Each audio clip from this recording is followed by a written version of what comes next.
Bezrat Hashem, dans la paracha Va'et Hanan, c'est Moshe Rabbeinu, vous savez, tout le livre de Devarim, ça s'appelle Mishneh Torah, c'est Moshe Rabbeinu, avant de partir, de quitter le peuple d'Israël, il leur a fait un résumé, une synthèse de tous les 40 ans, et aussi les années qu'il était en Égypte pour les sauver.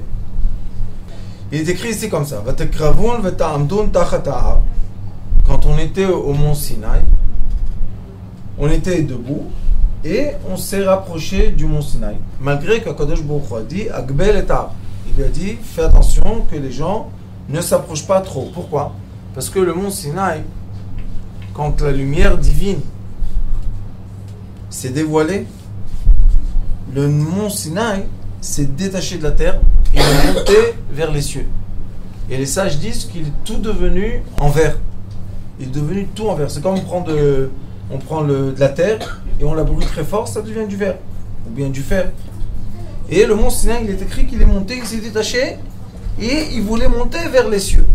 Et le peuple d'Israël, imaginez-vous une montagne qui devient du feu. Alors ils sont partis en arrière, comme ça. Il est écrit Ve'ahar boer ba'esh, et la montagne était prise en feu, et qui était dans la montagne? Moshe Rabbeinu. D'accord? Moshe Rabbeinu, il était là-bas. Ad lev hashamayim. Maintenant commence un secret. C'est quoi le lev? Ad lev hashamayim. Jusqu'au cœur des cieux. Et lev, dans le livre d'Avraham Avinu de Sefer Yetzirah, il est écrit que tout a été créé par 32 cheminements. C'est pour ça qu'on a 32 dents, on a 32 vertèbres. Le numéro 32, il y a 22 lettres et 10 attributs. Le 32, c'est le cœur. Et en hébreu, lev, c'est cœur. Ça veut dire que Akadosh Baruch Hu, la façon dans laquelle il veut communiquer avec tout ce qui est sur la terre, c'est par le cœur. Et c'est pour ça qu'il nous a dit Belev, ad lev hashamayim. Choshech, Anan, Varafel. Et il y avait une obscurité totale. Et Choshech, on l'a vu en Égypte. C'est quoi quand on dit Choshech? Ça veut dire qu'on ne peut pas bouger tellement c'est obscur. Mais comment c'était obscur si le mont Sinaï était en feu? C'est écrit. Va'ar boer ba'esh. Et le mont Sinaï était enflammé en feu. Ad lev hashamayim. Choshech, Anan, Varafel. Qu'est-ce qui était Choshech? Maintenant, on va étudier Bezrat Hashem un degré de communication qu'Akadosh Baruch Hu communique avec les êtres humains sur terre. C'est très intéressant. Et Dieu a parlé à travers le feu. Maintenant, le feu, c'est pas du feu comme nous on connaît. Le feu, quand on dit feu, gaz, liquide et solide, on dit feu, lumière. Et c'est pour ça que dans le Maaseh Bereshit, quand on commence Bereshit, il est écrit Vayomer Elokim Yeyor. Donc on a eu la parole d'Akadosh Baruch Hu avant la lumière. Vayomer Elokim Yeyor. Et avant Vayomer, Vechoshech al pnei tehom. Et il y avait une obscurité très forte. Donc on voit que l'obscurité enveloppe la lumière et entre l'obscurité, ce qu'il y a au-delà de l'obscurité et la lumière, nous avons une correspondance qui est par la parole. Pourquoi par la parole? Parce qu'il est écrit qu'Akadosh Baruch Hu a tout créé Yomer. En 10 ans, les choses se sont créées. Comme on dit en araméen, Abracadabra. Les magiciens, quand ils disent ça va se créer d'après ce que j'ai dit, Abracadabra. Oui. Alors maintenant, on doit donner une nouvelle valeur à nos paroles. Parce que la parole, quand on va filmer avec une caméra thermique, on va voir que la buée qui sort de notre bouche est chaude. Et quand on la filme de côté, qu'est-ce qu'on voit? Du feu qui sort de la bouche d'une personne. Maintenant, ce feu-là, ça devient après de la lumière. Malgré que dans ce monde, la lumière va plus vite que le son. Je crois que 100 000 fois plus vite. Il dit Kol dvarim atem shomim. Vous entendez des paroles. Vetmuna enchem roim zulatei kol. Ça veut dire que vous n'avez pas vu aucune image. Malgré que quand il a parlé avec vous, qu'est-ce qui s'est passé dans le cerveau quand on nous parle? On visualise les paroles de la personne. Oui, vous pouvez commencer d'après les paroles, imaginer. Après qu'on imagine, qu'est-ce qu'on peut faire? On peut dessiner l'imagination. Alors on a la création physique, l'action. On a l'imagination, la lumière. Et on a la parole qui active l'imagination. C'est pour ça qu'une personne doit savoir faire très attention à ses paroles. Des fois, on dit toujours, c'est pas l'importance qu'est-ce que tu dis, l'important comment tu le dis. Tu peux dire les mêmes phrases à une personne. Quand tu le dis d'une bonne façon, la personne elle est heureuse. Quand tu le dis d'une mauvaise façon, la personne elle est triste. Mais c'est les mêmes mots. Qu'est-ce qui s'est passé? L'intuition de la parole. Le feu qui est sorti de la bouche rentre dans le cerveau. Et dans le cerveau se crée une image de ce qu'on a entendu parler. Mais l'image, est-ce qu'elle est seulement dépendante du cerveau ou bien elle est dépendante aussi du cœur? Du cœur, pourquoi? Parce que l'état d'esprit dans lequel je suis au moment que j'ai dit ou entendu les paroles va influencer l'image qui va se créer dans mon cerveau pendant que je transforme les paroles en images. Et après que j'ai l'image en face de moi, je peux faire la création des choses. Quand on dit à quelqu'un, quand un enfant il est petit, qu'est-ce qu'on fait? On commence à l'éduquer, mais on ne l'éduque pas. On le dresse. On lui dit, ça c'est noir, ça c'est noir, ça c'est noir. Après 100 fois, 1000 fois, il dit, ça c'est noir. Est-ce qu'il sait c'est quoi du noir? Non. Lui, il imagine une couleur comme celle-là noire, mais on ne sait pas que, est-ce que vous toutes, vous regardez cette couleur comme moi je la regarde. Alors, la science est venue, elle a dit, on va mesurer. Qu'est-ce que vous voulez mesurer? On va mesurer ce que les gens disent. On va chercher les fréquences et on va voir. Est-ce que le noir est toujours la même fréquence? Quand moi je dis noir, et elle dit noir, et madame dit noir, est-ce que maintenant on mesure à un endroit et on dit voilà, on va tester les nanomètres. Combien de nanomètres est la fréquence du noir? Si on dit tous la même chose vis-à-vis du noir, ça veut dire on est d'accord, on est tous d'accord que ça c'est du noir. C'est quoi ça? Ça veut dire que maintenant on arrive à se créer dans notre cerveau une image qui a été déclenchée par une parole. Alors la Torah elle nous dit, qu'est-ce qu'il y avait avant? La parole avant ou l'image avant?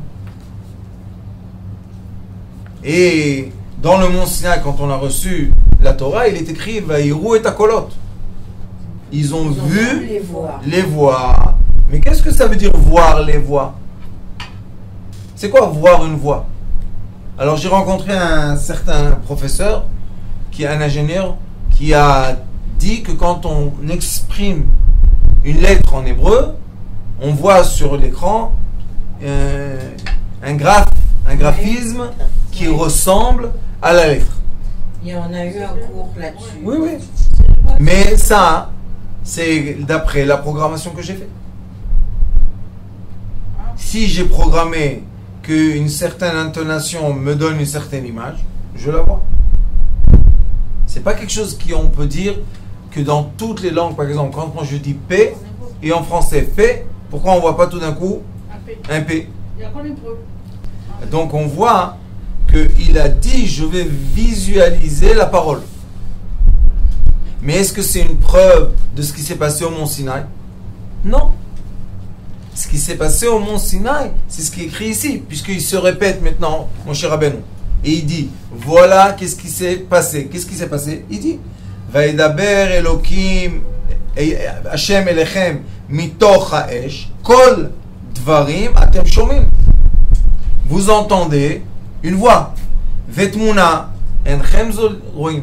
Alors comment ça se rend? Est-ce que si moi je dis une lettre, par exemple, et mon ami dit une lettre, la même lettre, avec une intonation différente, la représentation va être différente. Elle va être différente. C'est pas possible. C'est pour ça. Elle n'a pas la même voix. Elle a pas Alors lui, qu'est-ce qu'il écrit vraiment dans la Torah? Dans la Torah, il y a une explication d'un processus qui est expliqué dans la Kabbalah. Et aussi, on sait par le neurofeedback que ce processus est vrai. Parce que dans le neurofeedback, on teste les champs électromagnétiques des deux hémisphères. Et après, on voit, devant l'écran, on voit combien d'électricité. Et après, d'après l'électricité, ils vous montrent des couleurs, où ils font entendre des sons. Et le cerveau s'adapte. Donc notre cerveau, c'est lui qui traduit les voix en images. Et comme dans notre cerveau, tout se fait par neuron, et le neuron, quand on fait des images ARM, IRM, quand on fait les images IRM, qu'est-ce qu'on voit? Du feu. Parce que les neurones passent, c'est du feu. Si les neurones, c'est du feu, maintenant on peut expliquer. Vaïdaber Hashem Elechem. Dieu nous a parlé en quoi? Avec un langage. C'est aucune personne sur terre, qui soit laquelle qu'elle soit, ne peut pas réfléchir sans mettre des mots sur des phénomènes. On ne peut pas, ça ne marche pas. On ne sait pas si les animaux font la même chose, parce qu'on ne peut pas parler avec eux. Mais on sait que l'être humain, pour dire, même ceux qui ont un langage, on va dire, très primitif de voix, il sait lui dire, va prendre une marmite. Ou bien lui dire, va prendre un oiseau. Ça veut dire que le son se transforme dans notre cerveau en image. Et c'est pour ça que l'image de l'être humain de lui-même se crée par les sons qui rebondissent de son entourage vers lui. Quand moi je parle avec vous, est-ce que j'ai l'image de moi-même dans moi? Pourquoi non? Oui, vous l'avez par rapport à ce que vous... oui. J'ai mon image de moi. Ça se reflète. Ça se reflète sur nous. Maintenant, comme j'ai parlé avec vous, et votre silence, qui est aussi une fréquence de son, et vos paroles, se reflètent dans mon cerveau. Et maintenant, mon cerveau fait l'image de moi. Si les gens pensent que je suis quelqu'un de méchant, la fréquence de leurs paroles, même la fréquence de leur silence, va déclencher dans mon cerveau une carte de neurones qui me disent tu es méchant. Et si je pense que je suis méchant par le reflet de la voix, qu'est-ce qui va se passer avec mes muscles? On se respecte. C'est comme ça. Est-ce que je peux être comme ça toute la journée? Si.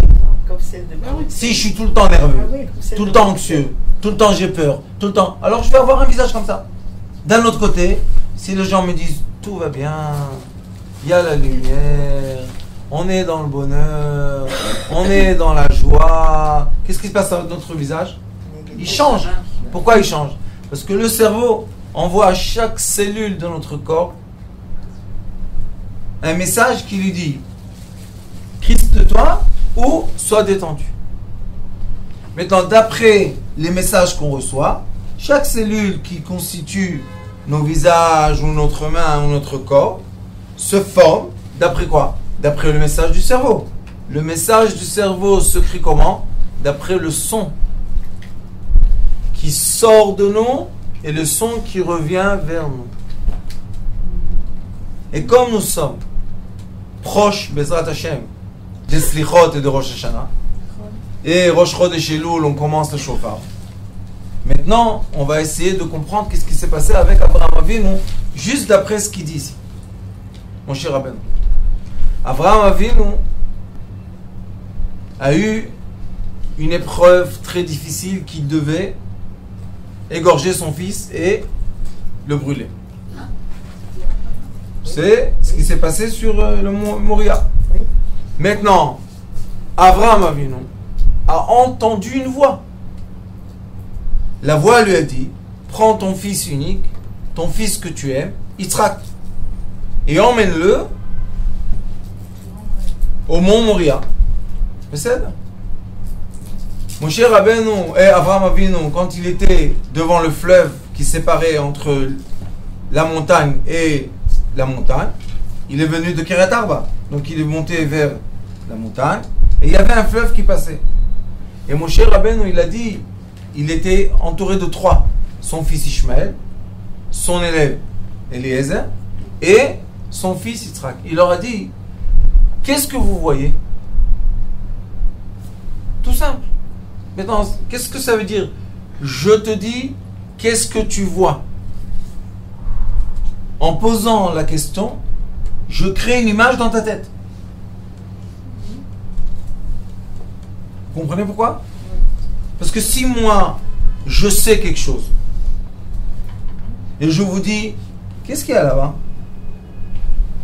Je transmets. S'il y a une personne qui est à l'écoute de moi, elle va voir dans ma parole, elle va voir une image qui va se créer dans sa tête, et elle va voir exactement ce que je vois. Donc, Abraham Avinu, il a vu le feu descendre sur le mont Moria, et il leur a dit, qu'est-ce que vous voyez? Yitzhak, il lui a dit, il y a du feu là-bas. Pourquoi ils n'ont pas vu les autres? Ils n'étaient pas connectés. Ils n'étaient pas connectés entièrement à Abraham. Quelle est la raison? Que Abraham Avinu et Sarah Imenu, c'était une âme. Mais Abraham Avinu et Agar, ils ne se sont pas mariés. Juste, ils habitaient ensemble. Il a emmené pas seulement Ishmael, il a emmené d'autres enfants. Donc, mais ce n'était pas une connexion. C'est une relation qui n'est pas une connexion. Avec son esclave Eliezer, c'était pas une relation. C'était juste, ils étaient là juste pour le servir. Donc, Abraham Avinu, quand il a dit, qu'est-ce que vous voyez, il a parlé avec tout le monde. Pourquoi seulement Yitzhak a vu? Parce qu'Yitzhak, c'est le fruit de cette âme. C'est parce que Yitzhak est dans la fréquence de recevoir le message d'Abraham Avinu. Donc, ce qui veut dire qu'on voit la même chose avec une personne quand on est vraiment connecté à elle. Oui. Oui. Combien de fois les dames disent, ou les messieurs disent, ma femme, elle sait tout. Ça veut dire quoi, elle sait tout? Je rentre à la maison, elle me dit avec qui j'ai parlé au téléphone. Maintenant, pourquoi il est étonné? Parce que lui, quand il rentre à la maison, il dit bonjour. Il a fait sortir la voix. Qu'est-ce qu'elle a dit, la voix? Tout ce qu'il a encaissé, emmagasiné toute la journée. Maintenant, ça sort dans la voix. Elle, comme elle est son âme, c'est pas deux connectés à un, c'est une âme. Ce qui se passe chez lui se passe chez elle. Ce qui se passe chez elle se passe chez lui. Moi, j'entends beaucoup de gens, vous savez, qui viennent. Mais oui, c'est vrai. J'ai des gens qui vous disent des choses, et on va pas dire que c'est des grands tzadikim. Non. Mais ou l'homme ou la femme, ils savent exactement tout. Oui. On peut rien cacher.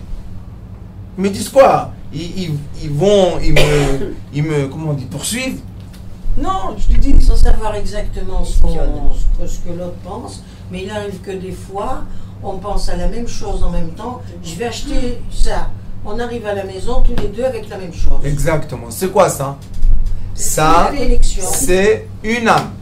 Mais moi, ce que je veux que vous compreniez, c'est que l'haleine qui sort de la bouche, elle monte d'où? Du cœur.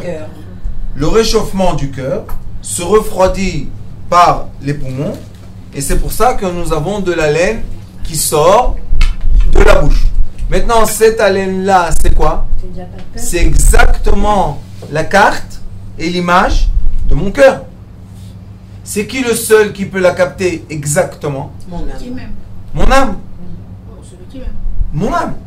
Parce que aimer, c'est echad, ahava. Ahava, amour, c'est union. Donc vous voyez que Avraham Avinu, il avait le doute. Pourquoi t'as emmené les 3 enfants?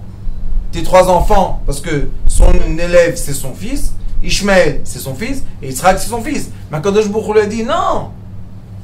Tu n'as qu'un fils. Le fils, unique que tu aimes de Sarah. Yitzhak. Mais lui, quand même, quand il est parti au monde Moria, il est venu avec les 3. Pourquoi tu es venu avec les 3? On t'a demandé 1. Pourquoi les 3? Parce que lui aussi, c'est un être humain, Avraham Avinu. Il a dit oui, peut-être, pas, oui, non. Il est venu avec les 3. Et maintenant, il les a testés. Il a dit, qu'est-ce que vous voyez là-bas? Seulement Yitzhak, il a vu. Le feu descendre sur le montagne. Il a dit, toi, tu viens avec moi. Et quand ils sont partis là-bas dans la montagne, Avraham Avinu, il a eu, je vous ai dit déjà tous les ans, la même chose. Avraham Avinu a eu l'image de la réalité d'une âme dans ce monde. Beaucoup de gens me disent, pourquoi j'ai ces épreuves? Je veux plus des épreuves. Pourquoi c'est comme ça? Je suis fatigué. Encore une fois. Et pourquoi? Je dis pas pourquoi. On est là pour ça. On est là pour faire quoi? On est là pour dévoiler les lumières qui sont dans la matière. Comment on va les dévoiler? Seulement en utilisant la matière. On ne peut pas dévoiler de la lumière si on n'a pas utilisé la matière. Alors Avraham Avinu, quand il est monté au mont Sinaï, lui, qu'est-ce qu'il a entendu? Il a entendu une voix qui a parlé dans sa tête. La voix, qu'est-ce qu'elle a fait? Elle a créé une image. Comment il s'est comporté? Il s'est comporté vis-à-vis de l'image qu'il avait en face de lui. Comment il a vu le bélier? Puisqu'il était en train de s'occuper de son fils. Quand on a égorgé son fils et on l'a mis dans le feu, est-ce qu'on pense à un bélier? Non. Mais il lui a dit, il y a le bélier, tu vas le sacrifier. Et il a pris, lui, la corne du bélier. Et qu'est-ce qu'a fait Avraham Avinu? Avraham Avinu, il n'en pouvait plus. C'était un être humain.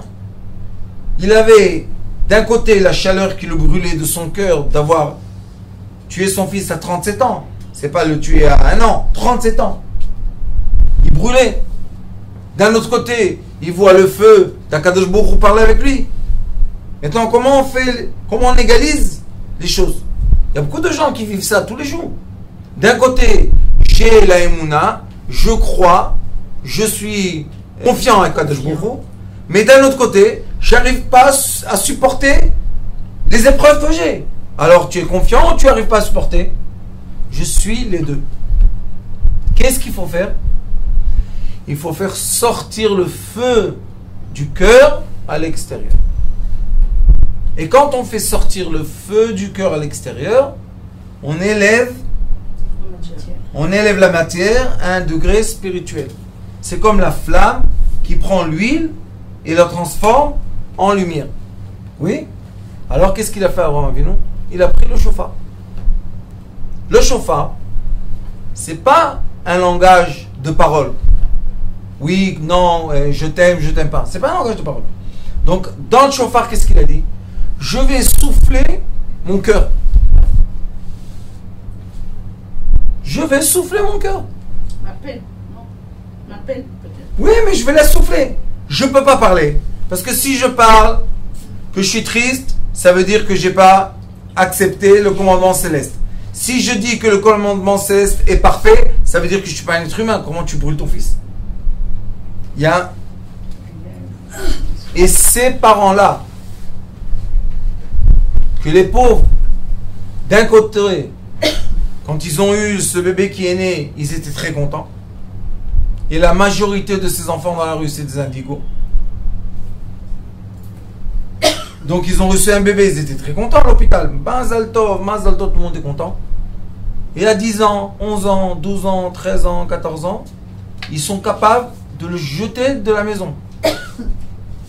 Qu'est-ce qui s'est passé? Pourquoi l'image s'est déformée? Parce que on n'a pas crié assez. Abraham Avinu a crié. Mais comment il a crié? On ne peut pas crier avec Akadosh Baruch Hu. Qu'est-ce qu'on va lui dire? On n'est pas content de ce que tu fais? On n'est pas content de tes actions? On n'est pas content de ton monde? On n'a pas le droit de dire ça. D'un autre côté, est-ce qu'on est content?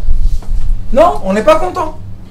Alors quelle est la solution pour vivre? Da'aga belvish yasrena. Quand une personne, le roi Salomon a dit, quand une personne a une inquiétude, il doit l'exprimer, il doit la dire, il doit la parler. C'est quoi parler? Évacuer le feu que j'ai dans mon cœur. Mais ce feu-là, c'est quoi? C'est l'expression des images que j'ai dans ma tête. Si je dis, ma fille est tombée, elle a reçu un coup.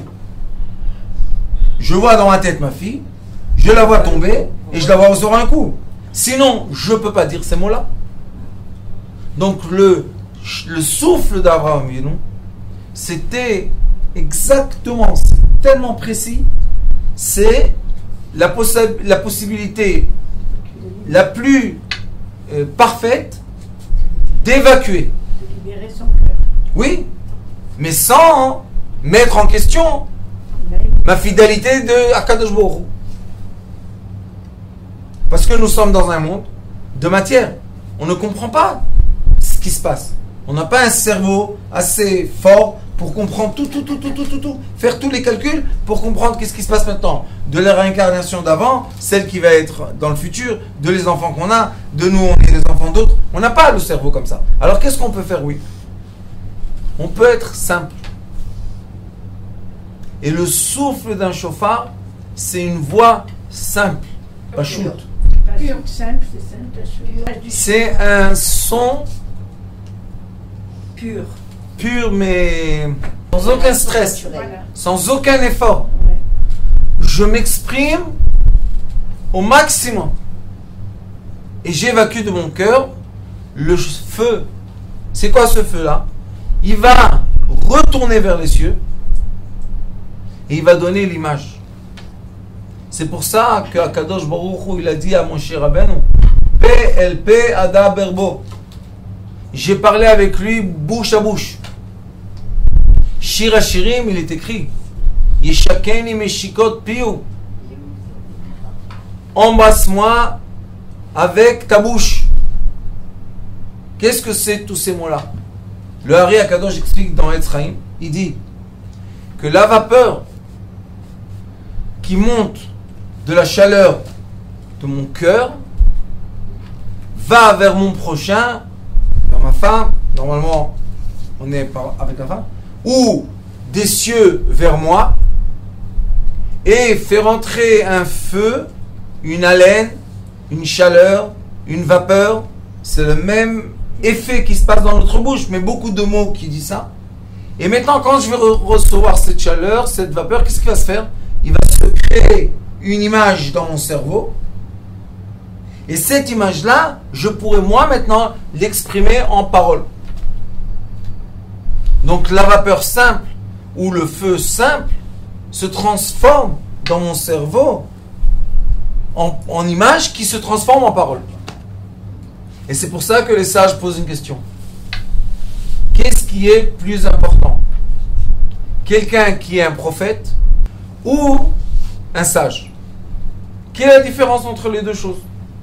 Deux personnes qui reçoivent des messages. Ils disent comme ça. Et le Rambam Akadosh, quand il parle de Halakha de Mashiach, c'est la fin de Yad HaChazaka, Ilchot Melachim, il dit comme ça. Il dit, les prophètes qui ont eu des prophéties du Mashiach, on ne peut pas compter sur leurs paroles pour savoir comment vraiment ça va se passer. Pourquoi? Parce que ce sont des mots qui ont été dits par prophétie. Maintenant, quelle est la différence entre un sage et un prophète. Le prophète, quand il reçoit le message et qu'il le verbalise, lui-même, il n'a pas la traduction de ce qu'il a dit. Vous savez, il y a beaucoup de gens, ils aiment aller chez les voyants, chez les clairvoyants, et ils reçoivent des mots. Toi, tu n'auras jamais d'enfant. Vous pouvez rigoler, mais la personne, la jeune fille de 25 ans, Elle y croit. si elle a avalé cette vapeur, elle a mis dans son cerveau, C'est sûr qu'elle n'en aura jamais. elle a créé une image, Un elle a bloqué le litérus. Un blocage.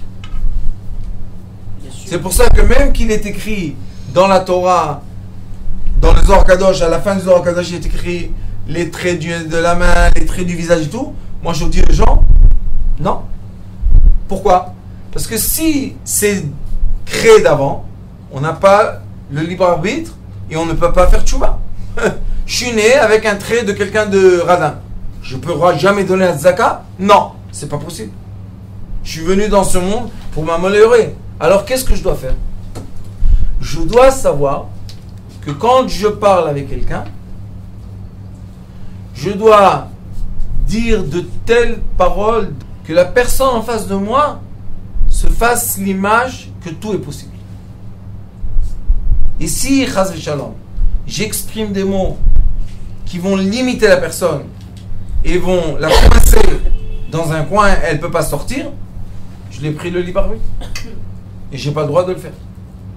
Et c'est pour ça que la différence entre un sage et un prophète, c'est que les sages, il reçoit le message, c'est vrai. Sage, message. Mais il sait dans son cœur le traduire, Comment le diffuser? le mettre en parole et le transmettre à son prochain. Pour que son prochain soit capable de recevoir le message, faire une image qui positive sa vie. Vous savez, des fois, il y a des gens qui m'appellent. Ah, qu'est-ce qu'il y a? On est à la fin. Voilà. Écris. Je dis, qu'est-ce qu'il y a, mon fils? J'ai besoin vite. Michel, je vais mourir, je vais me suicider. C'est tout. Tu veux 1000 shekels? Oui. T'inquiète. Va dormir. Quand tu te lèveras, tu auras les 1000 shekels. Qu'est-ce que fait la personne, vous savez? Elle va dormir. Et quand elle se réveille, qu'est-ce qui se passe? Elle a eu les 1000 shekels. C'est moi qui ai fait les 1000 shekels? Non. Les paroles que j'ai dites, s'ils ont été bien acceptés dans la personne, il a créé une image dans sa tête de recevoir 1000 shekels. Maintenant, quand il va dormir, il ne va pas nous déranger à faire passer les ondes. L'image va être transmise dans la tête de quelqu'un autour de lui, qui va venir et va lui donner les 1000 shekels. C'est difficile à comprendre. Un peu. Non, peu. c'est l'image des 1000 shekels qui est difficile à comprendre. L'image que quelqu'un va recevoir le message et va venir lui porter. Ça, c'est Pourquoi? Parce que maintenant, qu'est-ce qu'on a fait? Moi, je lui ai transmis confiance. Lui, quand il va dormir, il va permettre aux neurones de son cerveau qui ont vu l'image de 1000 shekels, puisque je lui ai dit, tu vas les recevoir. Maintenant, eux, qu'est-ce qu'ils font, les neurones? Ils créent un champ électromagnétique. C'est une antenne, la tête. Ils vont envoyer un message de 1000 shekels. Une des personnes proches va capter le message parce qu'elle est proche. Et elle va savoir lui emmener les 1000 shekels. Elle est connectée à lui alors. Oui. Et ça, on le vit dans le quotidien. Et malheureusement, on ne fait même pas attention. De la puissance et du pouvoir que Akadosh Baruch Hu a donné à l'être humain. C'est une puissance et un pouvoir. De quoi? Premièrement, d'être à l'écoute. D'être à l'écoute. Ne pas faire du bruit pour rien. Et pas recevoir non plus du bruit pour rien. Je vois des émissions, je vois le truc. À la fin, j'ai tellement de bruit dans la tête que j'arrive pas entendre la vraie voix qui est mon âme qui parle avec mon corps. Et quand mon âme parle avec mon corps, mon cerveau crée une image. Quand le cerveau crée une image, les neurones vont créer une action. Ou extérieure au corps, ou intérieure au corps. Ça, c'est ce qui s'est passé au mont Sinaï. Les esclaves qui n'avaient même pas la valeur de leur vie, comme on sait qu'ils ont donné leurs enfants à la place des pierres dans les pyramides, qui est affreux, ces gens-là qui étaient moins qu'un être humain sont arrivés devant un phénomène d'attraction de lumière. Toute la montagne est devenue de la lumière. Et maintenant, ils ont reçu des messages dans la tête. Ils ont créé des images, des messages, des images. Quand ils se sont réveillés de ce moment de recevoir la Torah, c'était plus les mêmes. Et à quoi ça ressemble, je vais vous dire. Il y a eu une enquête qui a été faite, une étude qui a été faite à l'université de Tel Aviv par un certain docteur Chitrit, qui a dit, je vous ai raconté, qui a pris le visage des gens dans les prisons qui sont devenus drogués, voyous, voleurs et tout, et leurs frères. Un a eu le libre choix d'étudier, d'évoluer, c'est un frère. Et un a eu le libre choix de vivre avec les animaux, et il a été maltraité, et il a été poussé à être un voyou. Et voilà, maintenant on a deux visages de deux frères différents. Un est devenu juge, et son frère est en prison. Alors il dit, dans l'étude qu'il a fait, qu'est-ce qui s'est passé? Pourquoi deux visages? Pourquoi un, il est bien, il est intelligent, il a eu le mérite d'aller étudier et tout, et un autre a eu aucune chance et aucune opportunité, on lui a fermé toutes les portes, et il est devenu ce qu'il est devenu. Alors il a dit, la seule réponse peut être l'influence de l'environnement. Un, on lui a dit, ah, t'es un voyou, t'es un vaurien, t'es un ta. L'autre, on lui a dit, comme t'es intelligent, comme tu es sage, continue à étudier, bien sûr, hop. Un diminué, un élevé. Et à la fin, on voit le reflet sur le trait du visage d'une personne. Et c'est pour ça qu'il est écrit Chokhmat Adam Te'er Panav. La sagesse d'une personne illumine son visage. C'est beau ça. Allez, va qu'on ait cette sagesse. Oui, mais on l'a, parce que le mont Sinaï nous a donné la sagesse qui a dessiné maintenant un nouveau visage qui n'est plus le visage de l'esclave. Et c'est pour ça qu'il est écrit que quand ils mangeaient la manne, tous les matins quand ils sortaient de leur tente, ils voyaient le voisin et disaient « Qui tu es? Qui c'est? Manu, qui il est ?» Comme il a mangé la manne, la nuit, son visage a été transformé par la sagesse. C'est plus le même. C'est magnifique. Alors, Baruch Hashem, on voit que par l'étude, l'enseignement de la Torah, par un pasouk ou deux, on peut décrire des phénomènes qui sont des phénomènes réels. Et maintenant, on peut utiliser l'outil que je vous ai donné aujourd'hui. Comment? Faire attention à ce qu'on entend, à ce qu'on dit, et faire attention à ce qu'on dit. Baruch Adonai Olam. Amen. Amen.